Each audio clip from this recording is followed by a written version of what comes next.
Okay, now we're going to look at a basic setup for the triangle choke from the guard. And so I'm working his wrist, controlling his wrist, and this brings up a real important point when you're inside the guard, when you're in Jason's position, is that you don't want one arm out and one arm in. And so he's not knowingly just going to do that. And if he does, that can happen. But in this case, I'm going to help him to make that mistake. What I do is I put my foot on his hip, and I'm doing this push and pull thing with his wrist. And then meanwhile, I'm working his head down and going for the wrist. And then I move my hips a little to the right. I push his left arm through as my leg goes over his shoulder. And then I immediately come to the head. I have to keep his head in. Once I push that arm through, I don't worry about it, okay? I pull his head and I rotate my hips and grab my shin. He might even have this arm down. That's fine.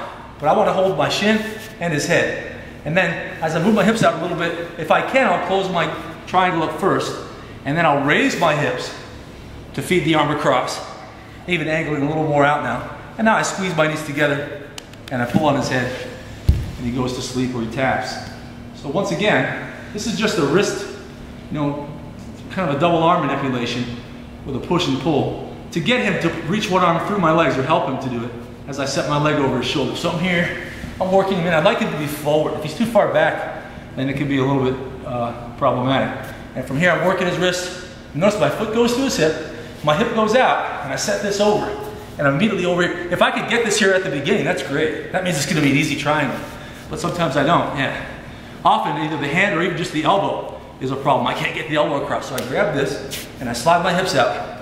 I close it up as best I can. If this guy's really big, I might only get it here.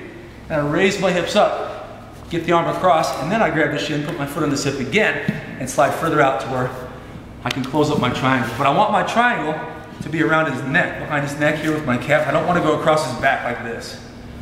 I want it to be focused on his neck and shoulder area. So he's small and easy to compress. And I'm angling out.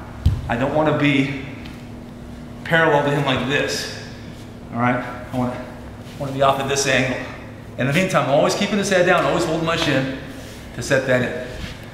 So there's some other ideas about how to finish your triangle, but it's important to go back and look at what's going on at the beginning, Jason, where I'm first working his arms, all right, keeping him in, but then I grab this wrist and I push as I slip my leg out and set it in, and I've got him, or I slide out more, and I've got him. His head will go to this side a little bit, and then I've got my triangle. All right.